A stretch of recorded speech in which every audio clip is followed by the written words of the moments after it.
சிங்கமும் முயலும். ஒரு காட்டுல கொடூரமான சிங்கம் ஒன்று வசிச்சுட்டு வந்துச்சா. அது ரொம்பவே பேராசை கொண்டுதான். அது அதோடைய வலிமையால மற்ற விலங்குகளையும் சேர்த்து சித்திரவதை செய்யுமா. இனிமேலும் சிங்கத்தோடைய வன்முறை செயல்களை பொறுக்க முடியாத அந்த விலங்குகள் ஒன்னா சேர்ந்து அதுகிட்ட போய் சொன்னாங்களா, ஓ காட்டின் அரசரே, நாங்கள் எல்லாரும் உங்கள்கிட்ட பணிவுடன் கேட்டுக்கிறோம். நாங்கள் உங்களோட தேவைக்கு தினந்தோறும் ஒரு மிருகத்தை அனுப்புகிறோம். இதை ஒப்பு கொண்டுக்கிட்டு நீங்கள் சித்திரவதை செய்கிறத விட்டு விடுங்கள் அப்படின்ட்டு சொல்லிச்சான். இந்த ஒப்பந்தத்திற்கு சிங்கமும் ஏற்றுக்குச்சான்.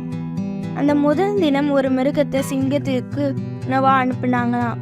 அப்படியே சில நாட்கள் போகும்போது முயலுடைய நேரம் வந்துச்சான். அந்த முயல் ரொம்பவே புத்திசாலியானதா. அந்த முயல் வேணும்ட்டே சிங்கத்துடைய குகைக்கு ரொம்பவே மெதுவா போச்சான். அப்ப சிங்கம் கோபத்துல கர்ஜித்துட்டே சொல்லிச்சான், ஏய் சிறிய முட்டாளே, நான் உன்னுடைய வருகைக்காக எவ்வளோ நேரம் காத்துட்டு இருக்கிறது அப்படின்ட்டு கேட்டுச்சான். நீ ரொம்பவே மெதுவாக வந்திருக்க, இதுக்கு காரணம் என்ன அப்படின்ட்டு சொல்லு அப்படின்ட்டு முயல்கிட்ட கேட்டுச்சான். அதுக்கு அந்த முயல் சொல்லிச்சான், சாந்தமா மெல்லிய குரல்ல சொல்லிச்சான், மென்மை வாய்ந்த தலைவரே, நான் உங்கள்கிட்ட அரசவைக்கு வரும்போது வழியில வேறொரு சிங்கத்தை பார்த்தேன். அது என்னை விடவே மாட்டேன் அப்படின்ட்டு சொல்லுச்சு. அதுக்கிட்ட வேண்டி கேட்டு உங்களை பார்க்கறதுக்காக வந்தேன் அப்படின்ட்டு சொல்லிச்சான். அதனை கேட்ட அந்த சிங்கம் ரொம்பவே கோபத்தில் கர்ஜிச்சுச்சான். இந்த காட்டில் என்னை தவிர வேற ஒரு சிங்கம் வேற இருக்கா அப்படின்ட்டு ரொம்ப கோபமாச்சான். உடனே அந்த சிங்கம், இன்னொரு சிங்கம் இருக்கிற இடத்துக்கு என்னை கூட்டிட்டு போ அப்படின்ட்டு சொல்லிச்சான். அதை கேட்ட அந்த முயலும் சிங்கத்தை ஒழிக்க ஒரு திட்டம் போட்டுச்சான்.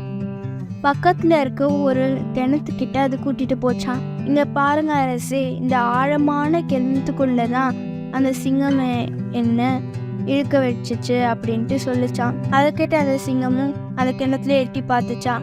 அப்ப அதோடைய பிரதிபலிப்பு அது என்ன நினைச்சதுன்னா வேறொரு சிங்கம் அப்படின்ட்டு நினைச்சுக்கிச்சான். அது ரொம்ப கோபத்துல கர்ஜிக்கும் பொழுது அது ரொம்ப ஆழமான கிணறு அப்படின்றதுனால அந்த கர்ஜிப்பு பிரதிபலிச்சுதான். அதை பார்த்து அந்த சிங்கம் ரொம்பவே கோபமாகி அந்த சிங்கத்தை ஒழிச்சு கட்டணும் அப்படின்றதுனால அது அந்த கிணத்துக்குள்ள கொதிச்சுதான். அந்த கிணறு ரொம்பவே ஆழமா இருந்ததுனால கீழே விழுந்த சிங்கம் இறந்து போயிடுச்சான். இதுல இருந்து நம்மளுக்கு என்ன தெரியுதுன்னா, பொல்லாப்பு ஞானத்திலும் வெல்லப்படும்.